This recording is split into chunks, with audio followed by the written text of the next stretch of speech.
माता शबरी कौन थी? बात भगवान राम जी के जन्म से पहले की है। जब भील आदिवासी कबीले के मुखिया अज के घर बेटी पैदा हुई थी। उसका एक नाम श्रमना और दूसरा नाम शबरी रखा गया। शबरी की माँ इंदुमती उसे खूब प्यार करती थी। बचपन से ही शबरी पशु पक्षियों की भाषा समझकर उनसे बातें करती और जब शबरी की माँ उसे देखती तो कुछ समझ नहीं पाती थी। कुछ समय बाद एक पंडित ने शबरी के परिवार को बताया कि वो आगे चलकर सन्यासी बन सकती है। इस बात का पता चलते ही शबरी के पिता ने उसका रिश्ता तय कर दिया। जैसे ही शादी का दिन नज़दीक आया, शबरी के घर वालों ने खूब सारी बकरियां और अन्य जानवर घर के पास लाकर बांध दिए। एक दिन शबरी की माँ जब उसके बाल बना रही थी तो उसने माँ से पूछा, इतने सारे जानवर हमारे घर क्यों लाए गए हैं? माँ ने जवाब दिया, बेटी तुम्हारा विवाह होने वाला है, इसलिए हम लोगों ने इनका इंतजाम बलि के लिए किया है। तुम्हारी शादी के दिन ही बलि प्रथा होगी और फिर इनसे स्वादिष्ट भोजन बनाकर सबको परोसा जाएगा। यह सब सुनकर शबरी दुखी हो गई। काफी देर तक शबरी ने उन जानवरों को आजाद करने के बारे में सोचा। सोचते सोचते शबरी के मन में हुआ कि अगर ये जानवर यहाँ नहीं रहेंगे तो इनकी बलि रुक सकती है। ऐसा नहीं हुआ तो मेरे घर से कहीं चले जाने पर ही यह बलि रुकेगी। जब मैं ही नहीं रहूंगी तब ना विवाह होगा और ना ही बलि प्रथा। इससे मासूम जानवर बच जाएंगे।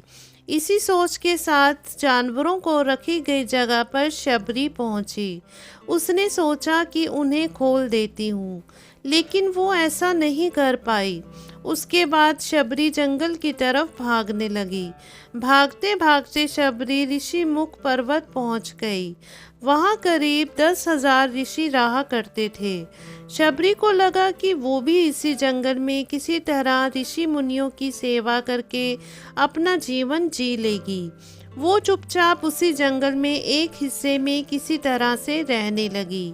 शबरी रोजाना ऋषि मुनियों की झोंपड़ी के आगे झाड़ू लगाती और हवन के लिए लकड़ियां भी लाकर रख देती। ऋषि मुनियों को समझ में नहीं आ रहा था कि जंगल में उनके काम अपने आप कैसे हो रहे हैं। एक दिन शबरी को किसी ऋषि ने देख लिया। उसे देखते ही उसका परिचय पूछा। जैसे ही शबरी ने बताया कि वो भील आदिवासी परिवार से संबंध रखती है तो उसे ऋषियों ने खूब डांट लगाई। शबरी को इस बात का बिल्कुल भी पता नहीं था कि उसकी जाति छोटी है और उसे ऋषियों द्वारा जाति की वजह से अपमान सहन करना पड़ेगा। इतना सब होने के बाद भी शबरी हर ऋषि मुनि के दरवाजे पहुंचती और उनके आंगन में झाड़ू लगाकर उनसे गुरु दीक्षा देने के लिए कहती। हर कोई शबरी को उसकी जाति की वजह से अपने आश्रम से भगा देता था। ऐसा होते होते काफी समय बीत गया। उसके बाद शबरी मतंग ऋषि की कुटिया में पहुंची। वहां पहुंचकर मतंग ऋषि को शबरी ने बताया कि वो उनसे गुरु दीक्षा लेना चाहती है। उन्होंने खुशी खुशी उसे अपने गुरुकुल में रहने दिया और भगवान से जुड़ा ज्ञान देते रहे। शबरी ने भी अपने गुरु मतंग ऋषि की सेवा करने में कोई कसर नहीं छोड़ी। वो गुरुकुल के भी सारे काम करती थी। शबरी से खुश होकर मतंग ऋषि ने उसे अपनी बेटी मान लिया था। समय के साथ मतंग ऋषि का शरीर बूढ़ा हो गया।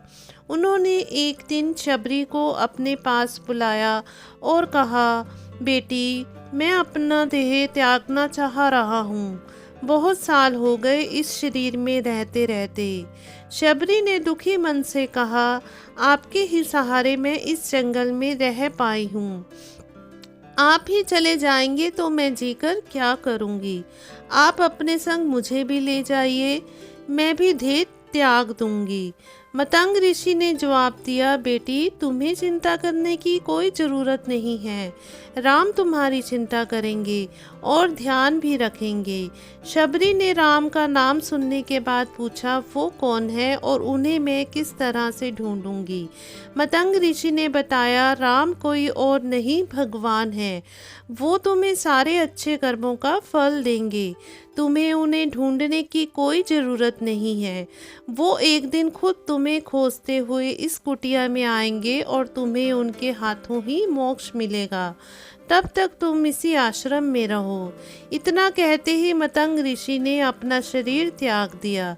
शबरी के मन में मतंग ऋषि के जाने के बाद से एक ही बात थी कि भगवान राम स्वयं उनसे मिलने आएंगे। वो रोज भगवान राम जी से मिलने के लिए बाग से अच्छे अच्छे फूल लाकर पूरा आश्रम सजाती और भगवान के लिए बेर तोड़कर लाती। भगवान के लिए बेर चुनते हुए शबरी उन्हें चख लेती थी ताकि भगवान वो सिर्फ मीठे बेर ही ले। रोजाना शबरी इसी तरह भगवान के दर्शन की आस में फूल और बेर इकट्ठे करती रहती थी। इसी तरह इंतजार में कई साल बीत गए। शबरी का शरीर एकदम वृद्ध हो गया। एक दिन आश्रम के पास के ही तालाब में शबरी पानी लेने के लिए गई। तभी पास के ही एक ऋषि ने उसे अछूत कहते हुए वहां से भागने के लिए कहा और एक पत्थर मार दिया। वो पत्थर जब शबरी को लगा तो उसे चोट लगी और खून बहने लगा। बहते हुए खून की एक बूंद उसी तालाब के पानी में गिर गई। तभी पूरे तालाब का पानी खून में बदल गया।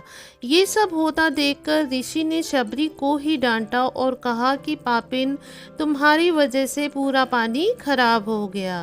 रोज ऋषि उस पानी को साफ करने के लिए अपनी कई तरह की विद्याओं का इस्तेमाल करते।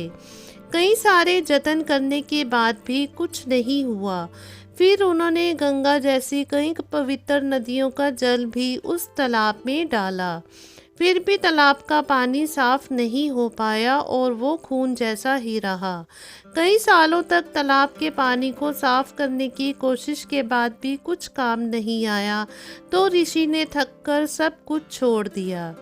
इस घटना के कई सालों के बाद भगवान राम जी अपनी पत्नी सीता के हरण के बाद उन्हें ढूंढते हुए उसी तालाब के पास पहुँचे। ऋषि मुनियों ने उन्हें पहचान लिया। भगवान को वहां देखकर ऋषियों ने तालाब का पानी साफ करने के लिए भगवान को अपने पैर उसमें डालने के लिए कहा, लेकिन पानी जैसे का तैसा ही था। ऋषि मुनियों ने भगवान से भी कई अन्य जतन करवाए, लेकिन वो पानी जस का तस खून जैसा ही रहा। तब भगवान ने ऋषियों से पानी के रक्त में बदलने की कहानी पूछी। तब ऋषि ने शबरी को पत्थर मारने वाली सारी बात बता दी। उसके बाद कहा कि वो महिला ही अपवित्र है, छोटी जात की है, इसलिए ये सब हुआ है।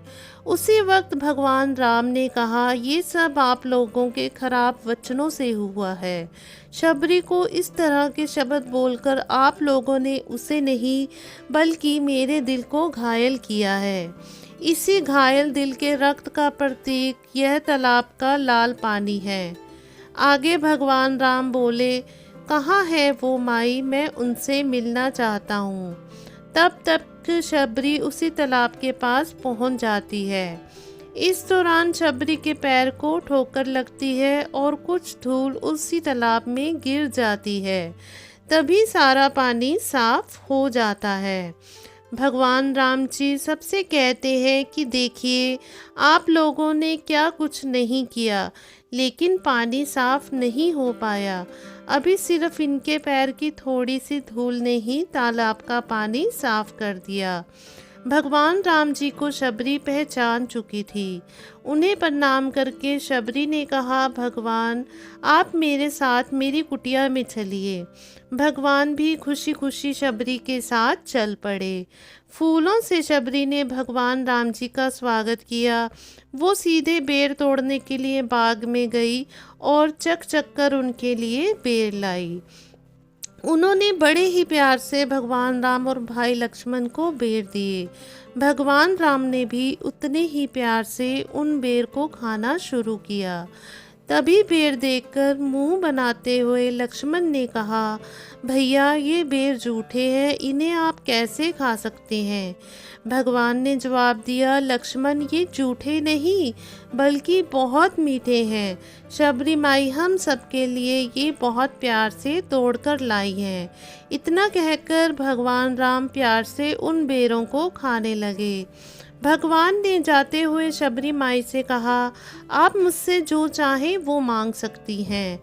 शबरी ने उन्हें कहा, मतंग ऋषि के कहने पर मैं आज तक सिर्फ आपके दर्शन करने के लिए ही जी रही थी। अब आप मुझे मोक्ष प्रदान कीजिए। मैं अपना शरीर आपके सामने ही त्यागूंगी। उसी वक्त शबरी ने अपना शरीर त्याग दिया। भगवान राम जी ने अपने हाथों से उसका अंतिम संस्कार किया और सीता माँ की खोज में आगे बढ़ गए। इस तरह से ऋषि मतंग की बात सच साबित हुई और शबरी को भगवान राम जी के दर्शन भी हुए। तभी से भगवान राम को शबरी के राम भी कहा जाने लगा। कहानी से सीख, सच्ची श्रद्धा हो तो भगवान जी के दर्शन जरूर होते हैं। धन्यवाद।